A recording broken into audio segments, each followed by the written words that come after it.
આજે કારેલીબાગ વિસ્તારમાં આવેલ બહુચરમાં મંદિર ખાતે આઠમના પાવન દિવસે શ્રદ્ધાળુઓની ભારે ભીડ જોવા મળી રહી છે.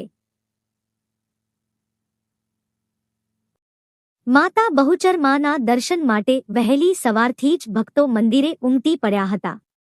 ભક્તોએ ભાવપૂર્વક પૂજાઅર્ચના કરી અને માતાજી પાસે સુખશાંતિ અને સમૃદ્ધિ માટે પ્રાર્થના કરી. મંદિર પરિસરમાં ભક્તોની લાંબી લાઈનો લાગી હતી, જેમાં સ્ત્રીઓ, પુરુષો અને બાળકો ઉત્સાહભેર દર્શન માટે રાહ જોઈ રહ્યા હતા. આઠમના દિવસે ખાસ ધાર્મિક મહત્વ હોવાને કારણે ભક્તોમાં વિશેષ શ્રદ્ધા અને ઉત્સાહ જોવા મળ્યો હતો. સ્થાનિક વ્યવસ્થાપન દ્વારા ભીડને ધ્યાનમાં રાખીને યોગ્ય વ્યવસ્થા કરવામાં આવી હતી, જેથી ભક્તો સરળતાથી દર્શન કરી શકે.